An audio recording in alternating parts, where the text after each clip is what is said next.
Citizens, it's that time. You are officially in the Alert Zone. Welcome to the Alert Zone TV. I'm the Wizard Uncle James. I would love for you to become an active citizen of the Alert Zone, and you guys and girls already know how to do that. If you are 18 years of age or older and are able to be legally armed, practice your Second Amendment rights because it's not illegal under the Constitution. So I got the Smith & Wesson SD-40 BE Chamberlain 40 caliber, my home defense. I'm sitting here with my EDC, clear for YouTube, safe direction, all that stuff. My Walter PK 380. And I just wanted to talk about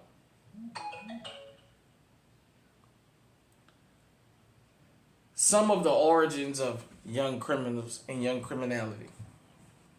And I want everybody to listen to me really, really good what I'm going to say. We need to encourage our youth to do something beneficial. We need to guide them into that. But we also need to take all these unnecessary roadblocks out of the way. I'll tell you what I'm talking about. The squeegee boys. The grocery store boys, back in the days, I don't know if they still do it now. The water boys. The fruit basket boys selling the fruit. Them young, predominantly black males that's at the red light asking, can I wash your window for $1? Can I wash your window for 50 cents? Those guys are going out of their way to do something positive, to do something to keep them from having to commit crimes. A lot of y'all don't understand. Some of these guys do this because they want to learn how to make their own money and they want to learn how to stand on their own 2 feet because that's a part of being a man. When the squeegee boys come up and they want to clean your window, they clean your window, give them $1, give them 50 cents, give them $2, give them whatever you're going to give them. Even if they rude and say you could have gave me more, give them something. At the end of the day, they're risking their lives because they got people cussing them out. They got people accosting them. They got people trying to run them over. But we all need to stand up against this thing of law enforcement pulling up on them and telling them they can't sell water. When it's 100 degrees outside, 150 degrees, and they're at the red light, selling waters for $1. Trying to raise money and do things the right way. Because when them lemonade stands and them little handmade car washes in the other communities pop up, law enforcement don't go and tell those kids they need a permit or rough them up. When the Girl Scouts is selling, the Girl Scouts don't have permits to sell cookies. When they in Walmart and wherever else selling cookies, nobody runs up on them little girls and tell them, hey, you can't be selling cookies, and start hemming them up and cuffing them up. Well, damn it, let the hood boys and girls get out there and make money the right way. If they're doing something positive, that stops them from doing something negative. I'm from New Orleans. When I was a young kid, I looked forward to my 14th birthday because I wanted to get a summer job with NORD, the New Orleans Recreation Department, working at a day camp, cleaning, doing different things like that in the city. By the time I made 13, Moron Moriel, the mayor, cut all the NORD programs. And instead of the little young kids having something to look forward to in the summer, they had nothing. When Moron Moriel cut the funding to NORD, he cut the summer jobs, he cut the swimming pools, so it wasn't nowhere else to go swimming no more. For those of you who don't know, in New Orleans, all the major parks in the city that was in the hoods all had swimming pools.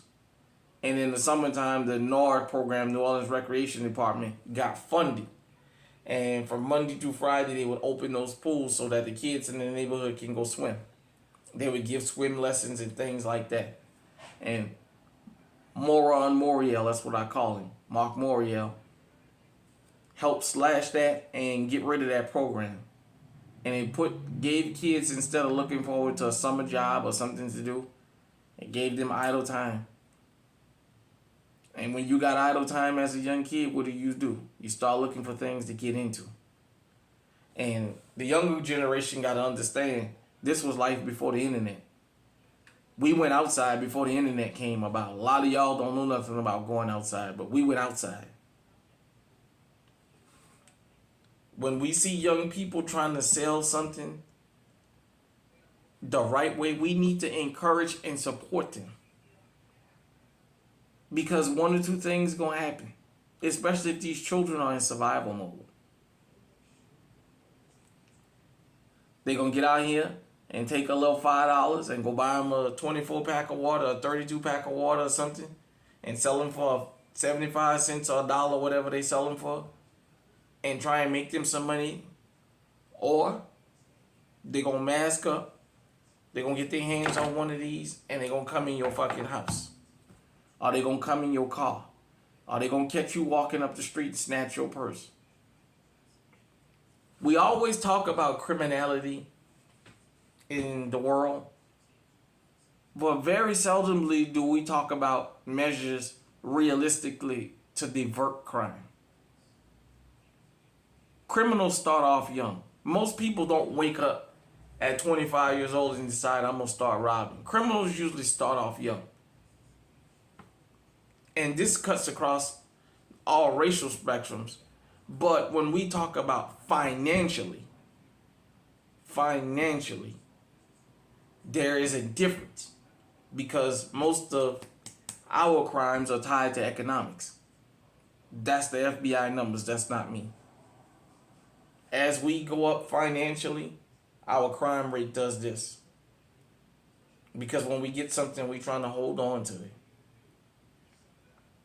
We don't have this, and we're trying to live like this. We don't do that. As a group. Some people do it, but we don't do that. That's not the norm. There's nothing more encouraging than seeing a young kid or a group of kids that everybody say ain't gonna live to see 15 or they gonna be going to prison. There's nothing more encouraging than seeing them out there in a 100-degree day with waters that they done hustle the money up to buy. That's ice cold to sell. To keep them out of trouble. To get them to help out. Where they can buy their own clothes or help their mom and dad or whoever. There's nothing more encouraging than that. It's very discouraging to them when they're out there and law enforcement is telling them they can't be out there. It's not a safety hazard. It's not a safety issue. Because when them lemonade stands is sitting on the curb and people lined up down the street to buy lemonade, it's not a safety hazard then. You don't need a permit when the Girl Scouts or the Lions Club or whoever is in the grocery store trying to sell popcorn and cookies and coffee cakes and all that. And I'm okay with all that. What I'm saying is be level across the board. When these fellas show up with their little world's finest chocolates and trying to sell their little boxes of chocolates, don't run up on them and tell them they need a permit for that. When literally across from them, you got a bunch of Girl Scouts that don't have no permit. Selling cookies.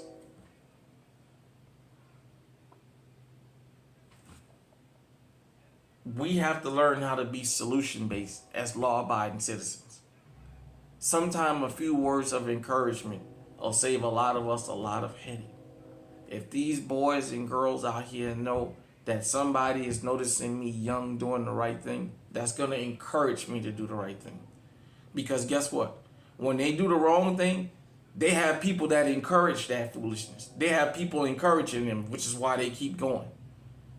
So the next time you out and about and you see a young kid out there selling water, selling fruit, selling something, you got a few dollars in your pocket, support them. You may not know how far that money goes. You may not know what that does to the kid. The fact that you're willing to say, okay, here, I'll buy this from you. Here, I'll buy that from you. Yeah, go ahead and clean my windshield. You don't know what positive effect that is going to have on that kid. But I'll tell you what, when you have the police running up on them, when the majority of them out there ain't doing wrong, you can say what you want. The majority of those squeegee boys and all that, they're not out there committing crimes. Yeah, it might be 5 or 6 of them together, And they do that for security reasons.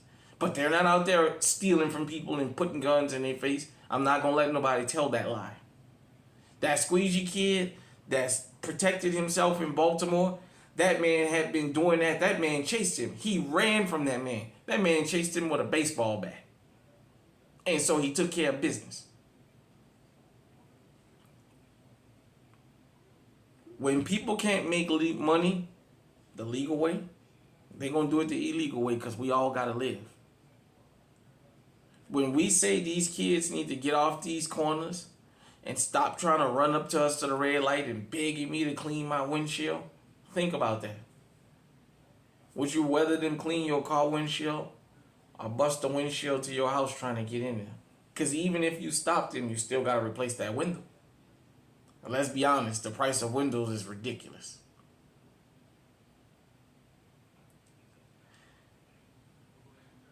I just want to say this to the young people out there.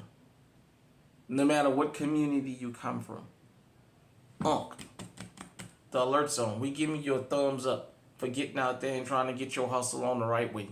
Because if we don't encourage you young to be a young, productive citizen, we're going to turn you into a young criminal. We're going to turn you into a young, destructional person. Believe it or not. As I say it again, we always talk about responding to criminality, but we never take the time to think about what spawns criminality. A lot of these property crimes can be stopped with just simple things that I gave. They're not all going to be stopped. But you'd be surprised at how many of these young boys in New Orleans, I'll say, how many kids went out on Bourbon Street tap dancing in the French Quarter. That's how they make money, literally. They go out there, they take their tennis shoes, they put taps on their tennis shoes, and they stand out there and they tap dance. That's how they make money. There used to be the guy that used to spin the wheel on his head and clap and tap dance. And that's how he made his money. I remember the boys that used to go to Winn-Dixie on Claiborne in Washington and load people groceries in their car for $1.50, $2, and be out there from the time Winn-Dixie opened to the time they closed. When they was going home with soap powder, bleach, food, cold cuts, canned goods, and whatever they had to help the family. They don't get the love they deserve because we, the law-abiding citizens, don't go out of our way to pump them up. We don't go out of our way to give them compliments. But we run them down in the ground when they do something wrong. The criminals have their support group. The criminals have their encouragement. They have kids that get encouraged to do foolishness. But the ones that do right, we very seldomly want to acknowledge that. Sometimes kids, all they want and all they need is acknowledgement that they're doing the right thing. And they'll keep going straight and forward. Hit me in the comment section. Let me know what you think. Until next time, stay safe, stay on high alert.